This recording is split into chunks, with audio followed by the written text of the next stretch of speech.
Howdy, howdy, howdy, my name is Anashi Sasuke, and welcome back to Let's Read SCP Foundation Wiki. So, the purpose of this episode is to finish up entry 93, which I had to stop because I was having difficulty breathing. So, in the last episode, we looked at the blue test, which was normal until it wasn't, and it became terrifying. I'm already sniffling because I just sneezed. It probably wasn't the haunted Scotty's box, because mine is just normal dollar store Scotty's. But anyway, this is mirror test number 2, which is green, and if you remember what these were, they were using SCP-93, which was a disc from the Red Sea, to see what happens when humans walk into mirrors, depending on the color that the disc turns when someone's holding it. In the last one, we had a guy walked in, and it was blue, and it sounds like he probably got eaten by titans? Because it wasn't particularly clear whether or not, when they brought back their items, if the disposable class person actually came with the items. So I'm not sure whether or not that person was still alive at the end of that. But this one, we're dealing with a lady. She is subject D 54493, female, 23 years of age, average physique. Background shows instance of Grand Theft Auto and second-degree murder of 2 children during escape with vehicle. Subject is cooperative in all steps of testing. Entered the provided mirror while holding 93, which emitted a green color. Outside technicians observed that the mirror retained a true reflection until subject had completely passed into it, at which time the view changed to a farming landscape heavily tinged in green. Similar to the first test, video feed follows and attached media. Now the last one, the guy walked into a forest, and everyone was seeing blue, but he was seeing everything normal. So, camera activates, flickers to view. Subject is looking out over the same farmland reported by technicians. All greens through video feed are deeper in green tinge overlays the normal colors of objects similar to the blue tinged in Test 1. No landmarks from Test 1 are discernible as subject pans over area. Present is a field long abandoned, in the middle of which stands the remains of a scarecrow of unknown design. Fragments are left rotted and torn. Okay, so if I worked for the SCP Foundation and I walked into a mirror and I saw a strange scarecrow, I would immediately quit. And I understand that disposable class personnel get terminated when they quit, but I've seen enough horror movies to know that strange field with strange scarecrow means get the fuck out. Anyway, nothing grows in the tilled land. A farmhouse is visible to the right of the field. Large, 2 stories, a basement shelter entrance is visible at one end. Yeah. Subject prepares her sidearm immediately and is asked by control to relax before proceeding. Her heavy breathing dominates the audio feed. Yeah, see? See? She saw a strange farm and a strange scarecrow and immediately pulled out a gun. This lady would survive a horror movie. Subject takes a few minutes and announces that she's fine, then proceeds as directed to walk the perimeter of the farmhouse. Children's bicycles, 2, a boy and girls, lay against the house near the shelter doors. Oh, hell no. One of the doors into the shelter lay in the grass, torn from the entrance as evidenced by splintering wood. On the stairs lay clothes arranged in a descending order from shoes to shirt going down them, belonging to a boy. Subject begins screaming at Control, asking if this is some sort of sick joke. Control assures her that they have never seen this environment either and to please calm down. Subject takes several minutes to regain herself before continuing. It is unknown if 93 is linking the subject's past with her landscape. After several minutes, subject agrees to continue. Communication to subject is muted and conversation of Control making commentary about subject's jittery attitude make up audio for 1.5 minutes. Communication is restored as subject reaches bottom of stairs. The cellar of the farmhouse is unremarkable and typical. Several wooden shelves line the far wall containing unidentified canned substances, probably some sort of food, maybe tuna. Broken light fixtures sway gently from support beams. Camera is panned across the basement slowly. No evidence of footprints are visible and the basement can be assumed to have been abandoned for some time. Subject begins to comment about a stench. Get out! The last time a stench happened, there were giants. As subject... Wait a minute. Red Sea, giants. Are they the biblical giants? As subject pans the area, a metal hatch is visible in the ground, similar to a bulkhead on a submarine with a turn handle. Subject remarks that the smell is at its worst around the hatch, and the dirt around the hatch is noted as being clumped and clay-like. The handle of the hatch is old and the paint chipped. Subject coerced into turning the handle, which, when fully turned, opens the hatch. Subject begins coughing at the release of assumed old stale air. When camera is tilted to view down the hatch, it is a white concrete tunnel similar to the one found in the Blue experiment, but in much better condition. Subject acts to descend ladder and close hatch behind her. After some convincing, subject agrees to descend but does not close the hatch. Overlooked concerns about severing the pulley return system and doing so are acknowledged. Yeah, she would definitely survive a horror movie. The people running this test would not. Descent down the ladder and trip to the farmhouse has consumed approximately 53 meters of cable when bottom is reached. And I think they said there's 400 meters of cable? The inside of the hatch appears to be a bunker ill-suited to long-term usage. It is spacious, about half the size of the actual cellar itself, containing 3 bunks, 1 for a couple and 2 for single use. So, for the family. Several boxes of food similar to those found during Blue, marked as cereal, fill a waste container near the hatch bottom. On the beds are 2 skeletons, and on the floor is a third, lying next to which is a simple 6-shooter revolver containing no ammo. 3 spent casings are across the floor near the gun. On the other side of this skeleton is a bound book in good condition. This is retrieved and placed into a field kit container upon request. The gun is left alone per request from Control. Subject examines more of the bunker, focusing on a desk where a newspaper has been cut and is in good condition. The clipped articles are recovered using a field kit container. Little else of interest to be brought back is in the bunker as the camera is panned around. Trash bags containing clothing, a few children's toys resembling popular 1950s era products are lined against the wall. Subject is requested to leave the bunker, then sharply asked to wait by a control technician who directs the camera view to an area near the exiting doorway to the hatch. Closer inspection as the subject moves in finds that a small area has been fitted with what appears to be an Ethernet jack, the cover which has been forced slightly away from the wall by a strange amber-like substance. Subject refuses to touch or collect a sample, commenting that it stinks so bad that if they want it, they can come get it themselves. Control declines, and subject leaves bunker. As subject grips ladder to leave, the camera pans up for a moment, and at the top of the tunnel, a humanoid figure is seen peering down. Control asks subject to confirm figure. Subject states nothing is up there and begins to climb. Figure draws out of camera view after first rung is touched by subject, who ascends without incident. At the top of the tunnel, no other life is seen. Nothing has been disturbed. Subject insists nothing was there and closes the hatch, then immediately vomits. Subject coughs and uses the supply water bottle to gargle, then freezes and asks if Control is hearing that. Control reports no audio. Subject approaches cellar hatch cautiously with firearm drawn and lifts her head just enough so camera can view outside area. In the distance, approximately 700 meters from the farm, 2 massive humanoid beings are crawling across the landscape. The entities do not notice the subject, who remains quiet, but whose drawn sidearm is visibly trembling. Subject requested to remain still and silent as beings move. They are featureless, facing at an angle moving across the field of vision, so the faces are only visible for a few moments. During this time, it is clear they have no facial features. The arms they use to drag themselves are short at times and long at others, stretching out to varying lengths each time they move. There is no rear area to the beings. All bodily design appears to end at the torso. The 2 creatures take approximately 10 minutes to disappear into the distance before the subject begins to panic and begs to return.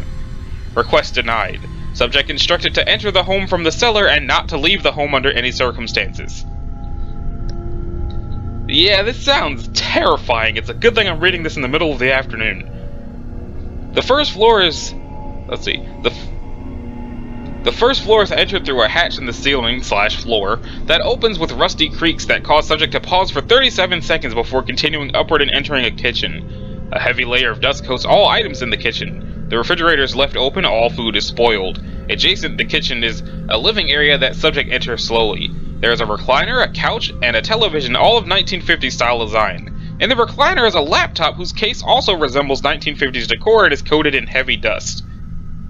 Opening the laptop reveals the last moments of its operating system, Faithful OS, leaving a standby mode and immediately shutting off. Laptop has no external power source and will not power back on. When asked to recover a laptop, it brings the cushion of the recliner with it, the 2 stuck together. Subject advised to leave laptop where it is. The inside door leaving the home is nailed shut with thick wood planks, no attempt made to interact with these. Camera view pans to a staircase leading upstairs. Subject ascends the stairs without being asked, and the stairs remain silent to Control's surprise. When subject reaches top of stairs, a hallway with 2 doors is viewed, one on each side, and at the end of the hallway a dumbwaiter is inlaid into the wall. Subject opens door on left on her own, which opens to a master bedroom. The bed is neatly made, but the wardrobe next to it is thrown open and clothes are everywhere on the floor. Subject finds laid out on the bed several pieces of jewelry and is formed to leave them. Subject begins to protest, then comments they stink and leaves them alone, promptly leaving the room. Subject asks to open second door. The second door opens and gives a view of a shared children's bedroom, obviously boy and girl given the types of toys and clothes scattered on the floor.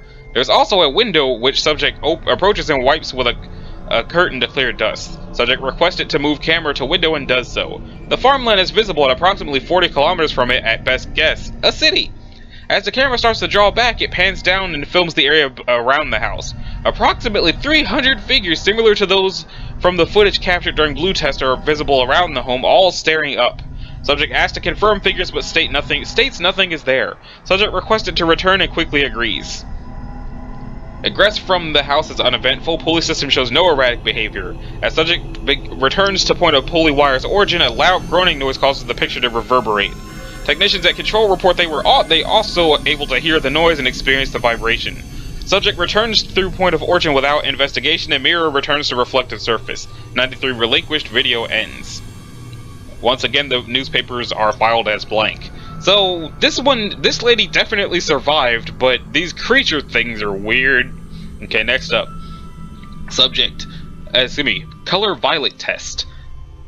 Subject D84930, male, 21, average. Background shows instance of second-degree murder of a police officer during a drug bust. Normally this crime, while severe, would not qualify a person for a sentence that would end up with us, but the murder of the officer was especially brutal and excessive violence was used. The subject was uncooperative and had to be reminded that his cooperation would only benefit him. Subject entered the provided mirror while holding 93, which emitted a violet color.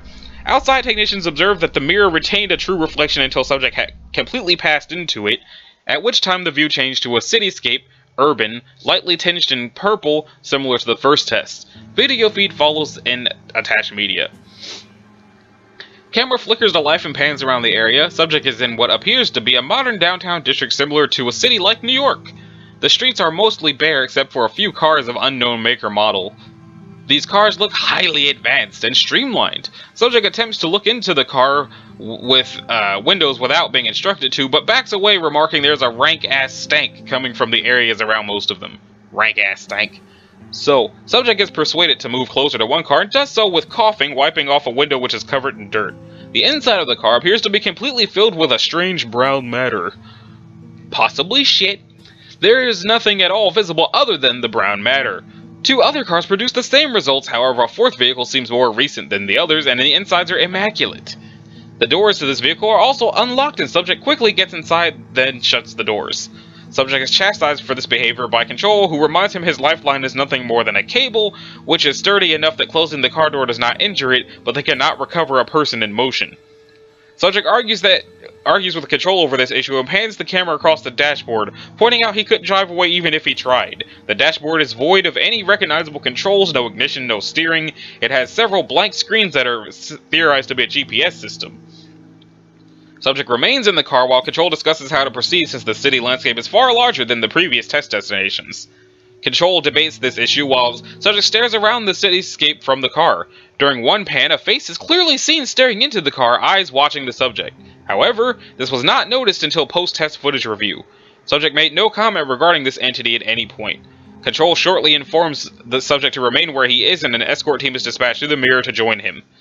A team of 4 armed personnel is sent through the mirror and proceeds to the subject's location. How did they get through the mirror without 93? Subject is then instructed to remove his harness, which is recovered. This subject's video feed then ends and is replaced by a wireless unit used by the escort team. The video quality on this unit is subject to more interference, but in order to mark the mirror exit, a receiver system is placed through the mirror. Subject leaves car and now travels with the escort team. Given the myriad of possible options, they are instructed to simply move to the closest building and attempt to enter it. This building has etched glass doors bearing the name XEA Research Partners, Inc., and the doors are ajar. A magnetic lock system is present but has lost power. Team enters the building and main lobby. This area resembles a stereotypical corporate lobby. There's a C-shaped receptionist desk with a chair pushed far from it as if it was left in a hurry. A PC terminal is at the desk as well. Team approaches the desk and the Camera bearer is instructed to examine the PC. The unit does appear to have power, and Faithful OS appears on the screen requesting a login and password. A keyboard is present, but is remarkably slim with touch-sensitive keys rather than press-down keys. After one failed attempt, the lock screen replies that maximum attempts have been exceeded and the PC turns off. No actual tower or power button can be located, so team moves forward. Behind the receptionist desk are two elevator doors, one to the left and one to the right, with similar touch-sense keys. The elevator on the left is broken, the door open, and the shaft empty. Yeah, that's broken, alright. The elevator on the right appears functional and has power. Don't go in there, man! Without a clear destination, the team is instructed to proceed to the highest floor to get a lay of the city. All floors appear to be accessible, with the highest setting being 114, in reality 112 as 13, and 113... 112 as 13? And 113 are missing from the keypad. Journeying up the elevator is uneventful this time. The elevator does appear to take longer as it passes by 13, then 113, suggesting that the entire floor was built and nothing put on it. Well, yeah, isn't 13 supposed to be bad luck to have in buildings? At 114, the doors open and the team enters a large lounge-type area. There are many couches with dust on them, a widescreen, apparently LCD TV of approximately 60 inches. Oh, geez, sorry. 60 inches in size dominates the wall in front of them with no power. A series of windows are open, allowing in sunlight at the far end, to which the team proceeds and angles the camera outside. The view of the city is astonishing. This building is one of the tallest visible, but certainly not alone in its stature. The city below is gray and silent, no evidence of life at this altitude. Some buildings in the city have a strange brown growth that appears to have been splashed against them as if a gelatinous mass was flung and then seeped down before hardening. Gelatinous cubes! Other buildings have floors where the glass has been shattered and the same brown substance is seeping out the edges. One member of the team calls the camera bearer to the window on the other side. From the other side of the building, the city edges can be seen. Attention is pointed towards an expressway that encircles the city, upon which crawls another of the large half-body humanoids, dragging itself with its elastic arms, as witnessed in previous tests. It travels the highway, then moves out of sight. The team returns to the elevator and notes that a button has already been activated for floor 74. No one has approached the elevator, so the team agrees to travel to this floor. Stupid!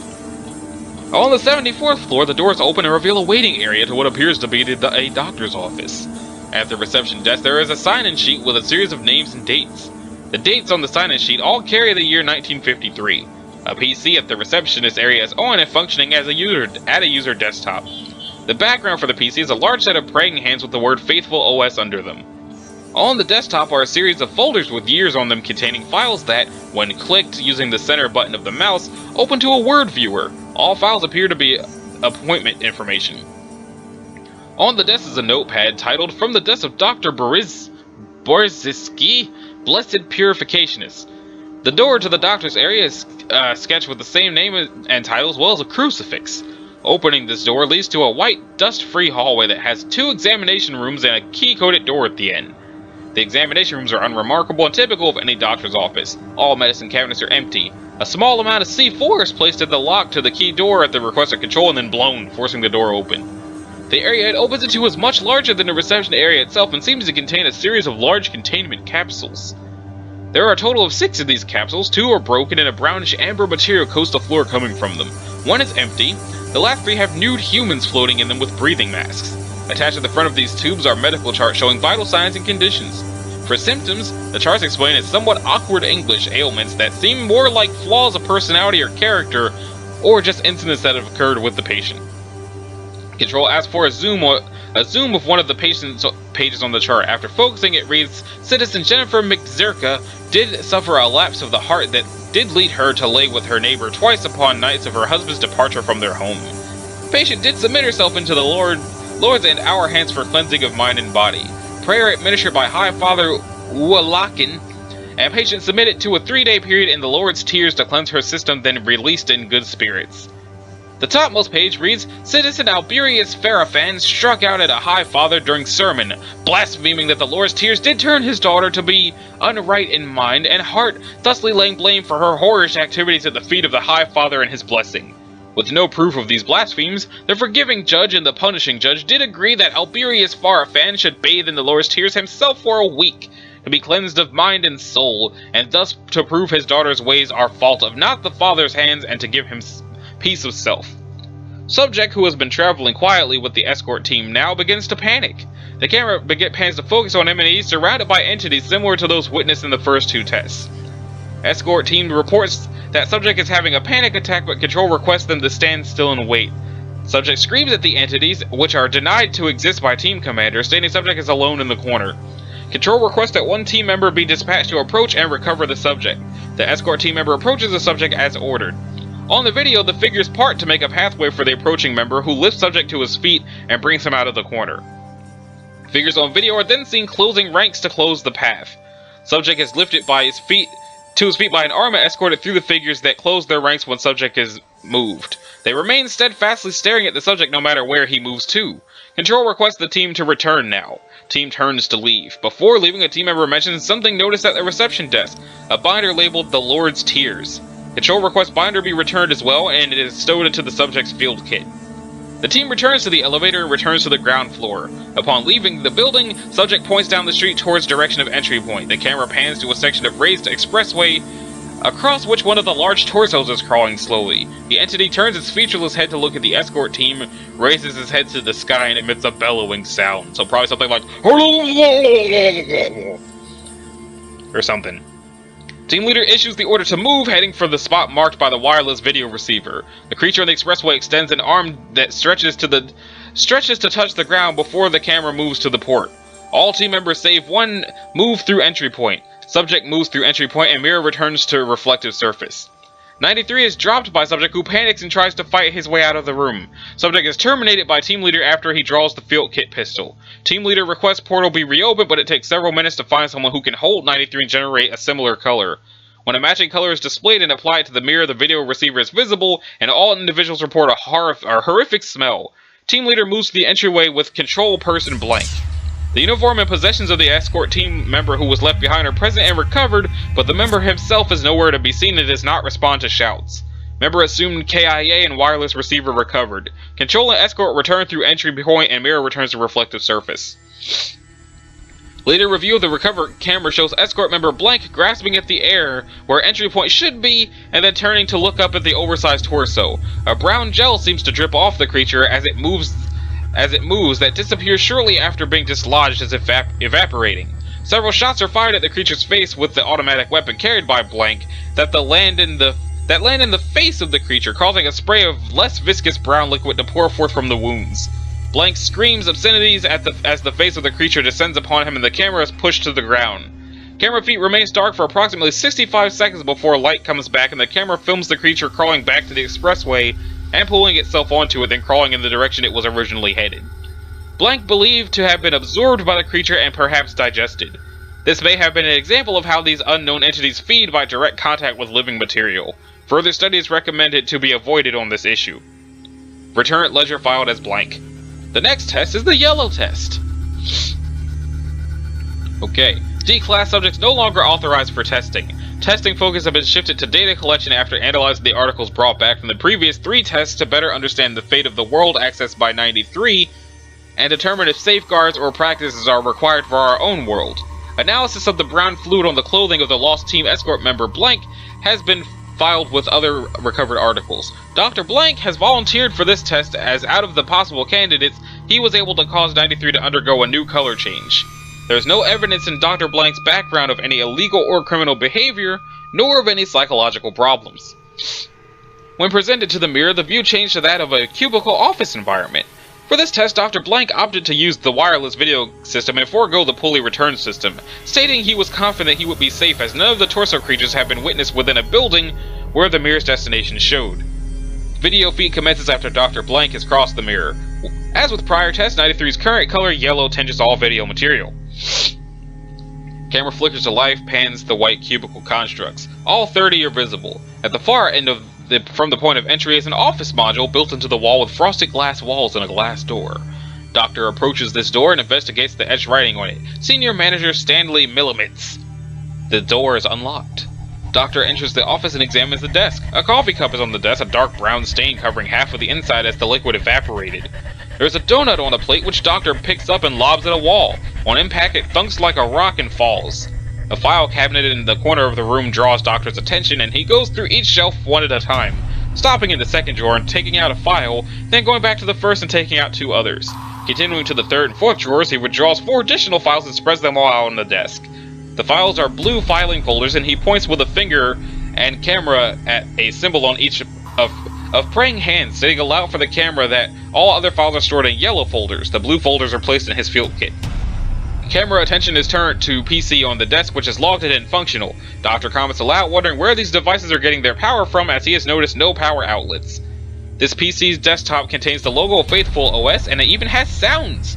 Clicks of the mouse followed by soft hymn-like hums, and opening of icons followed by angelic bells. The PC fails to yield any useful information to Doctor, who abandons it and leaves the office. Approaching the other end of the office floor, Doctor presses a button on the wall for the elevator and enters, finding out he is on the 34th floor of a building having an unusual number scheme.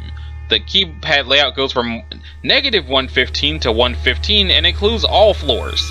Before pressing a floor button, Doctor requests that the wireless video transponder be moved to the elevator and replaced with a construction cone to mark the entry point.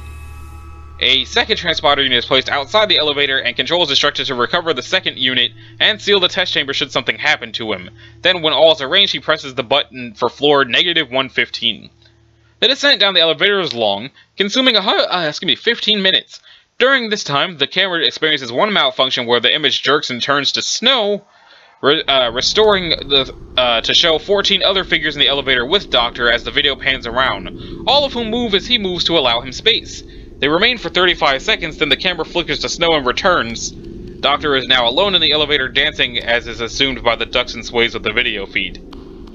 Doctor pauses to comment on a rising stench coming from below. At this point, the elevator has reached floor -108. Doctor presses -110 to interrupt the descent and exits when that floor is reached. The elevator doors open to an enclosed observation deck with several PCs and chairs. All the PCs appear to have power. The ceiling to this deck is also glass, and above it, another deck is visible. Doctor approaches the monitoring stations and checks one of the PC screens. On the screen is the Faithful OS logo and a video feed toggling through 4 different views. The first view is a room of tubes similar to those found in Test Violet, which number in the thousands. The second view is a closer-up view of these tubes as a camera glides in front of each to monitor the contents. All tubes the camera passes by are broken. The third view is facing the opposite direction as the camera glides vertically, checking each observation station. A total of 10 can be counted, and Doctor is visible as the camera passes by his own station. Looking up, a hovering camera unit with no visible means of propulsion glides up past him. The fourth view shows the ground floor below the observation deck, where a single astonishingly large torso being is crawling in circles, bumping into walls and changing directions. From the camera feed, the creature's estimated size is 6 stories. Returning attention to the contents of the PC, Doctor moves the video log aside to see a simple text editor that was hidden behind it. A printout of this text was recovered and filed to the field kit. The printout directed Doctor to a safe on floor 54 and provided a combination. Doctor leaves the observation deck and proceeds to 50th floor without incident, arriving on a cubicled office floor. He then proceeds to the desk mentioned in the document and found a safe hidden beneath a desk undisturbed. The combination provided opens the safe and reveals a notebook, filed in the field kit, and a peculiar revolver that has been returned as blank blank, in addition to the rounds of ammo found with it. Doctor proceeds back to the elevator without event and returns to 30th floor. Given the sheer number of floors available to explore and the vital information obtained from the observation deck, the test is considered over and equipment is retrieved. Before returning through the entry point, Doctor investigates a terminal nearby that has power and finds it shows the exact same screen as the one on -110 shows. It is theorized that the author of the note installed a network virus to propagate it through the building, so any PC on that network will be found in the information discovered. Doctor returns to the entry point, and the mirror returns to a reflective surface. All materials filed with other SCP-93 recovered materials. Analysis of blank blank and the ammunition for it postponed for a reason that it would require deconstruction of one of the rounds, and they may be beneficial until testing of 93 is resolved. Video ends. Next test is the red test. And I believe this is the last one. 93 distributed amongst staff members until a new color could be generated by contact with it. Service Technician Blank was able to cause 93 to take on a fierce red hue and glow, much brighter than the object's normal color. Blank agreed to assist with a test of 93. Per Doctor's request, Blank given the Technician Blank for use in this test. When applied to the mirror for the test, 93 generates an unknown environment. No color tinge appears present on the displayed destination, which is comprised of red stonework. Technician enters the mirror and video capture begins. Video flickers to life and technician, hereafter known as subject, is viewing a large cylindrical pillar that is rotating on its own. Object is of unknown height and appears to be 1.8 meters, 6 feet in width. Holes are distributed throughout the object at seemingly random intervals. On occasion, a beam of white light is emitted from these holes. Turning of the camera finds that the beams are connected to a multitude of objects similar to 93 that are part of the room's wall.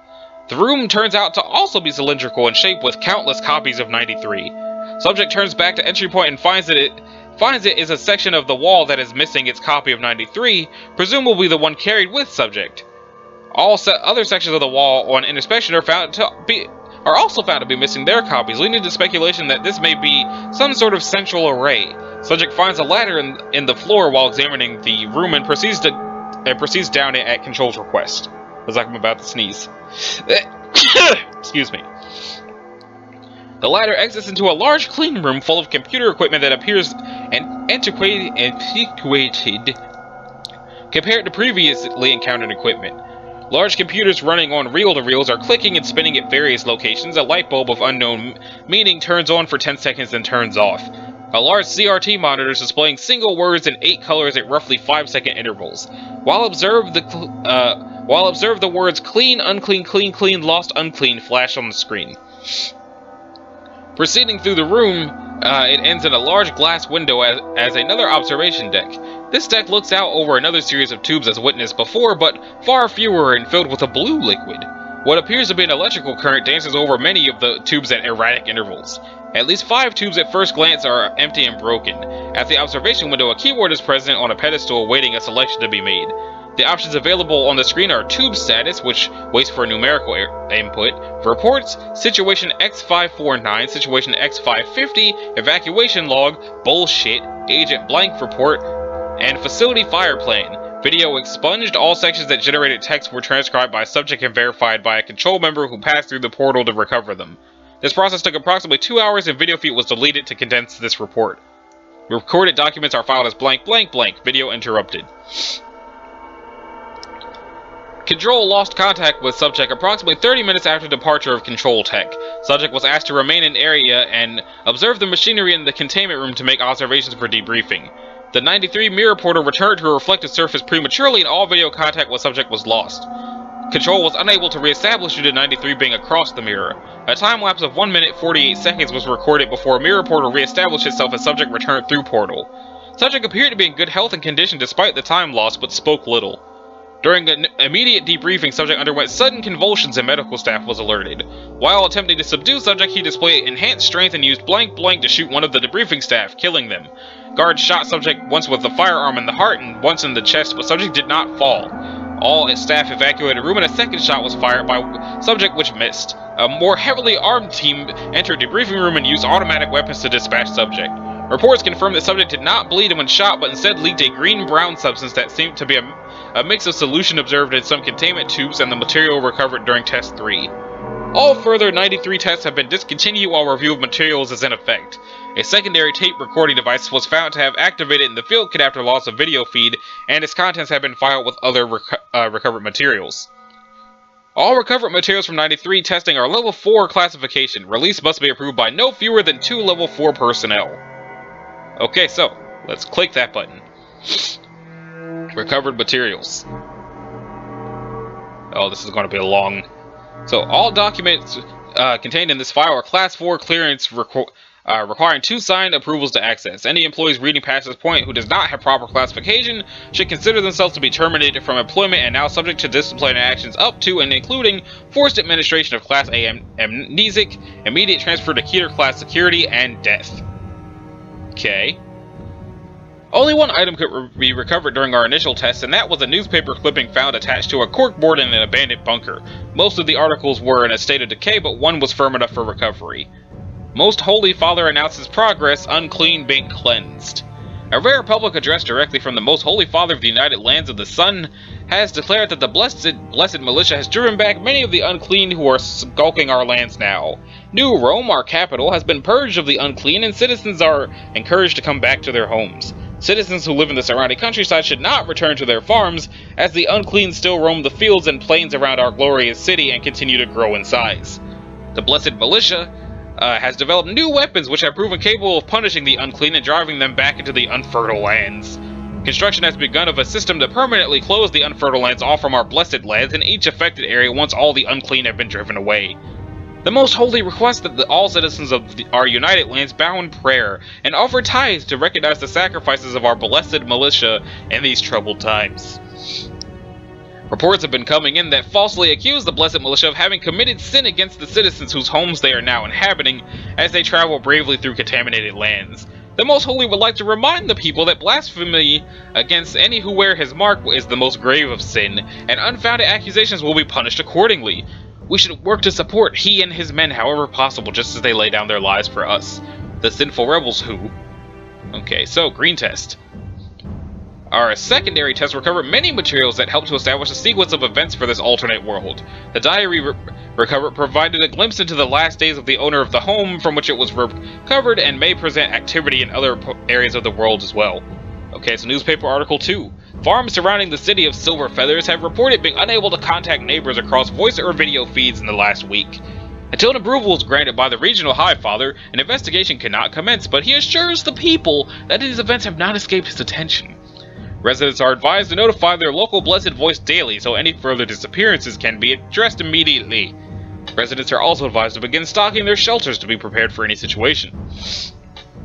Following the disappearance of the Blessed Voices from several outlying regions around the city of Silver Feathers, the regional High Fathers declared a concern for safety and livelihood. Under this declaration, all farmland residents must evacuate immediately to their shelters. Scattered reports of an unclean have come in but have yet to be verified.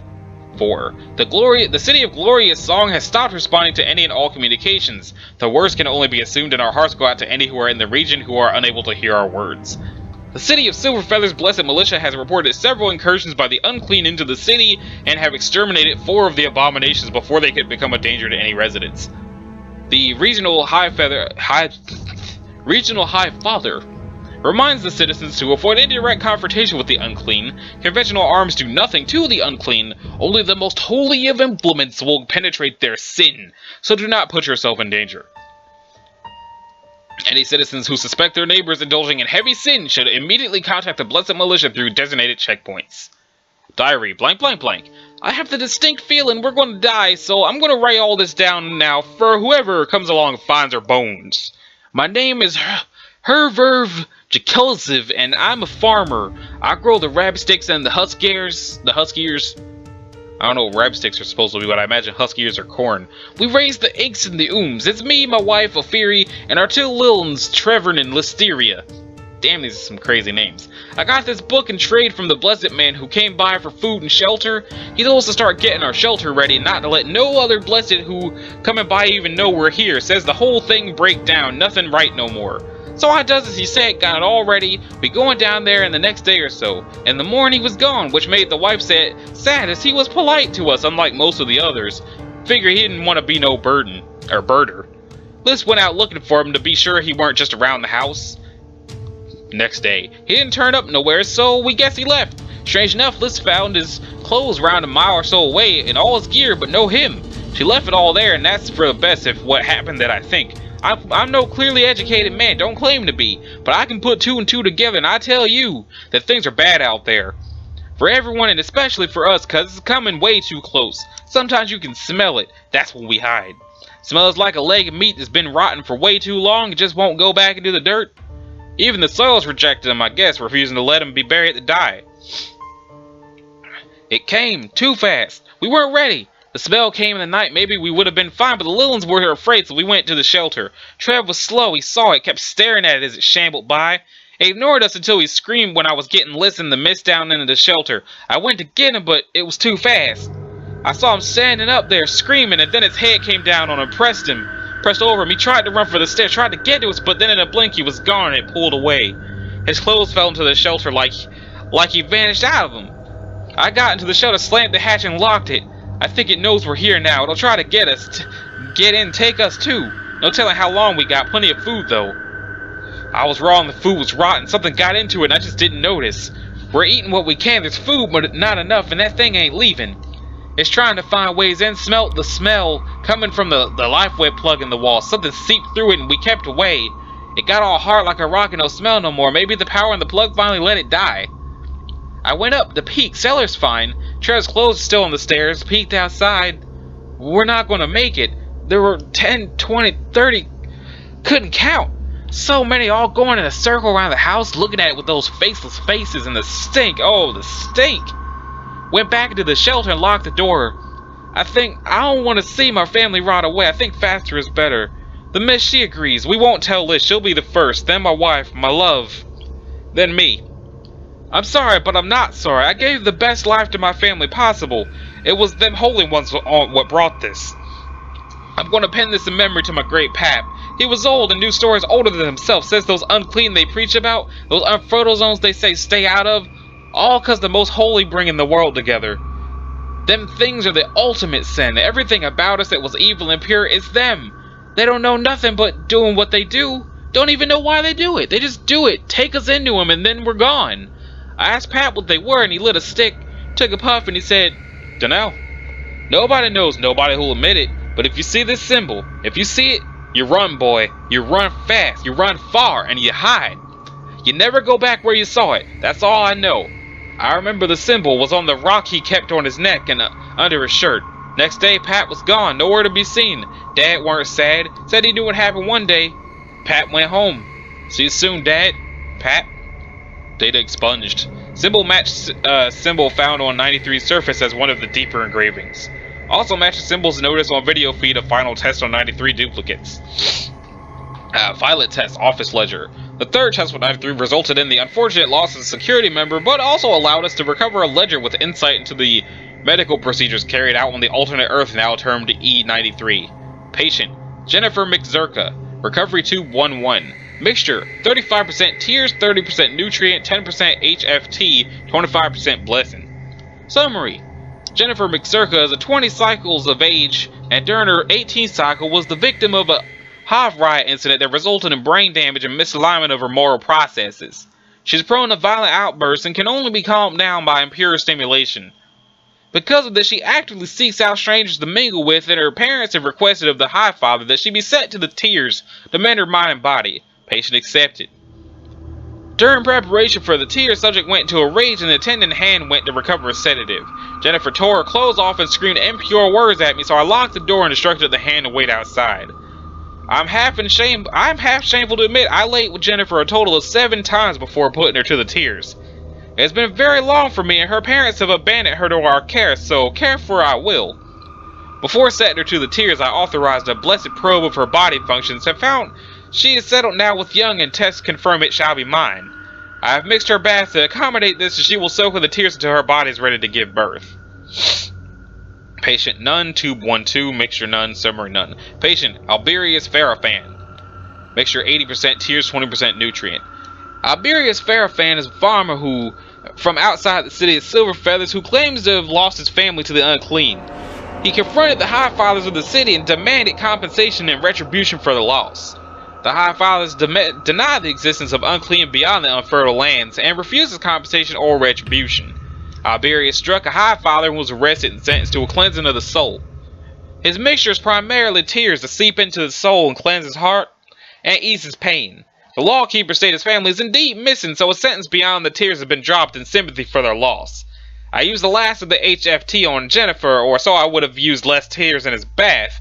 80% is higher than I'm comfortable with, but the HFT is becoming hard to obtain. I may have to go through the dark. Patient someone.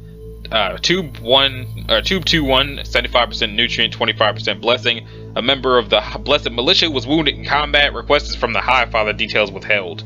Details withheld. Details withheld. Yellow test. Another diary. Let's say E93 provided us with the documentation soon to be written by a technician in either a medical or government facility. Blank blank found in the safe is being considered for SCP classification primarily due to the composition of the ammunition found with it and the advanced firing mechanism attached to what could be a very base firearm. PC printout. I had not trusted Overwatchers. I felt something was wrong years ago. I'm assuming they're all Southern, so I'm just doing the Southern accent. Under my desk on floor 54 is a safe with a weapon in it. It's one of those used by the Blessed Militia. My brother sent it to me. He says they're also not what they claim. They have done things to our fellows even more vile than what the unclean would do. He tells me to be ready to fight. I cannot. It is not me. I do not know violence. I'm too frail. You, use it. Save yourself. Save diary. My name is Herval Talowis. I am a hard systems watcher here. My job is to monitor the sinful who bathe in the Lord's tears and then make sure that they reach the prescribed delusion time. I've been doing this job for 23 years and now things have fallen apart. I can no longer abide by the most holy. I must speak the truth. We have been told to evacuate. The containment tubes have been breached. An unclean has appeared in the place of rest and we are unable to destroy it. The live motion footage shows how it came to be, and this is what has unsealed my heart and mind and tongue. I must speak. Should the Overwatchers see this, then I will be silent, so I must hide it. Thankfully, they are ignorant with the hardware, so I can hide this easily. The Overwatchers told us we should leave last, to ensure the hardware contains the unclean. What that means is we should distract it and die in case it breaches the watch index. It has shattered nearly all the tubes and absorbed the people in them. I have dispatched the eyes of to the unclean, and they have touched it, bringing me back a sample of it. The unclean are not sinners, they are not products of our disobedience. I suspect they're us. The eyes have dated the sample. It is older than myself, older than my elders. It is over 200 cycles and ages. 200! The sirens are still sounding, but no signal has come for us to leave. I do not think this unclean is alone. I have seen how they can get into places, between places. Between places! Is that where they've been all this time? Between places? The makeup of the unclean is unstable. Molecules detach and reattach almost before my eyes. As if to move the entire thing reforms itself in space and time. Why does it not come up here? Too much effort? Or does it not sense me? They have no eyes, no mouth, no face. They cannot speak, cannot see, but they must be able to sense us. The smell is so strong. It comes from all directions. It's not a smell of the dead. It's a smell that comes from something that should be dead but does not know how to die. The War of the Holy Union, I think that's where it may have started. We're united under the Most Holy, but what does he owe us? Nothing. We merely keep society running while those on a high benefit. Is this not how it has always been? But now we are told we are pleasing the will of those above us in the clouds. Those great beings who gave us the power to live and prosper. Those who have never laid eyes upon, we have never laid eyes upon, but are told we must revere. Lies. All of it, it must be. I'm using the eyes to create a fluid to oppose the makeup of the unclean sample. Perhaps they will cancel each other out. I will leave soon and store the rounds here. I cannot use the weapon. I'm too weak a man for this. I will protect my family with my mind and not with my rage. We will be safe in the fields. I know where to go. I will go above now in my family. I will leave the hardware running. I was told to turn it off, but this is where I defy them. It will run. This will watch. The eyes will see for however much time they have left. Someone will read this and someone will know. Take the gun. Take the fluid. Do not listen to the Most Holy. We did it, and we are damned. Blank Blank is a revolver-style weapon with 12 two 12-bullet cylinders. The design of the gun has one cylinder on each side, raised slightly so that they may flip the gun into the gun itself and then rotate, firing all rounds before flipping back out and allowing it to be reloaded, while the second is usable, allowing a total 24 shots before it runs empty. There's no firing pin on this gun, but instead there is a pullback slide mechanism that must be used to prime the active cylinder. At the time of recovering, all 24 slots contain a syringe-style bullet with 32 needles on the end. On impact, it is assumed the force of the shot will press the liquid inside into the target. None have been tested. Of express interest is that these cylinders can hold standard .45 caliber ammunition, which has been tested. The gun uses an ultra-high power magnetic rail system to deliver the shot, so the gunpowder in the bullet is never used. In consideration is a redesign of a round that would utilize the gunpowder mid-flight to add even higher velocity to the round, or that would explode on impact for higher yield. Red Text PC printouts. The final authorized test with 93 resulted in the loss of a skilled service technician, but allowed us to recover very revealing documents that can only be assumed to not have been intended for public knowledge in any world. Curious amongst these is Agent Blank Blank Blank report, which appears to have been written by a Foundation employee several decades ago. While these paper printouts were the best material recovered, it seems that the system used to create them allowed for multiple forms of input, including typed and verbal speech to text. Some audio logs of the printouts below are available, but must be requested in advance with fully written explanations as to why. This dual input system seems to explain the variances in the style between users as well, with assumptions made on the part of the software while performing conversions. Facility fire plan. In the event of any emergency requiring the facility to be evacuated, all Clear 4 staff should report to Train Station 3 and use their vial to call the evacuation train. Only one vial is required to call the train, and may contain any amount of tears. An empty vial will not call the train. Clear 2 and 1 staff should remain at their posts until either 10 minutes after the departure of Clear 4 persons or until authorized by Clear 4 staff. Clear 3 staff should utilize the protective garments at their stations and weapon lockers before proceeding to designated crisis area as dictated by Clear 4 staff. Reports. 3 unfertile zones have increased 25% in size in the last 7 days. Containment teams are not finding any presence of unclean in these zones, but they are visibly confirmed as expanding. Clear 5 level High Fathers have confirmed breaches in the holy chambers at each of these zones. All chambers found empty. It is believed that the unclean have breached containment on the holy chambers, dispatching additional guard to remaining chambers. Situation X559. Expansion of Zone T42 has been confirmed. On Fertile Zone, containment procedures in effect. Containment staff dispatched to site. This is the 10th report in 30 days, upgrading the situation status. Reports from Clear 5 High Fathers have stopped at all effect. The city of His Word has been placed on full lockdown and all travel denied in or out. Other cities are now in alert mode and combat teams are being dispatched to city parameters. Situation X550. The great land of Hefusia has fallen per satellite images. Entire landmass considered tainted. Outbreak of sin reported in Lavina, and that landmass has requested assistance from the Holy Union. Assistance denied due to our own outbreak and mass reportings of unclean. Clear 10 staff have issued the order to evacuate via the gateway, and for all Holy Union authorized persons to proceed to the nearest sky platform for evacuation to Star Eye Eden to continue monitoring status. Gateway keys are being ejected to prevent spread from this center to other space-time vectors. Resurrecting staff are being awakened to monitor and continue reports here as we evacuate. May his blessings forgive our greatest sin. Evacuation log. Evacuation in progress. Shuttle 1 away. Shuttle 2 away. 3 error. Release us. Why? Shuttle 3 error. Launch aborted. Proceed to Shuttle 4. Shuttle 4 reporting delayed launch. Overload. Triage protocols engaged. Shuttle 4 reports passenger limit obtained. Preparing to why? Release us. Why us? Release why us? What did we do? Why? System detecting electrostatic activity. Compensating. Binary. Why were we hurt? What did we do? Why were we hurt? What did we do? System shutdown. System restore purge of contaminated data is in progress. Why us? Why? Listen! Record 54321043992 password. Forgive us. 5554443322222. Why? System purge. Bullshit.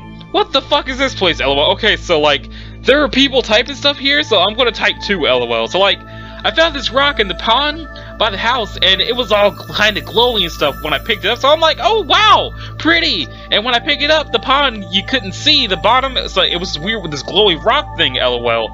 I don't know, so I guess I fell into it, oops, and now I'm here and not there, and I'm really kind of scared, but this place is like a movie set, so it's cool, like, there's this guy, I can hear talking. He keeps asking me to come downstairs, but I don't see no door. He keeps screaming for help too, because I told him to eat me laugh, and he won't shut up. I guess I could try going back into that room, but it's so creepy in there. I'm sort of scared to laugh. Oh hey, so I found a door. It's like in the floor instead of on a wall. So like, I'm gonna go tell that guy yelling to shut up so I can go home. Be back later. Agent blank report. My name is blank, and I'm an agent at the Foundation. The year in my world is 1972. I assume it is the same in this world, but from what I have seen due to SCP-93, life on this world ended in approximately 1954. I have used 93 to visit a number of locales, starting and ending here in this center. I have seen the landscapes where no grass will grow. I have run from the unclean as they pursue anything they sense. I have no understanding of how they hunt, but I have learned what they are. Approximately 350 years ago or so, this world experienced a technological boom ours did not. The source of this seems to have been the arrival of He, a godlike being of unknown origin. He declared the world unclean and full of sin, and that the only way to purge itself of the sin was to purge the sinners. A war, whoever was left alive, was clean. Amazing advances in science were bestowed to all cultures for a period of 10 years to prepare them for this war, and during that time, He disappeared. The war happened anyway, the instigator, the Holy Union of Land, apparently the landmass that for us would become the United States. Records are sketchy, and books that detail anything about this time period are forbidden in the world. I located a cache of recorded history by following a series of corrupted computer communications.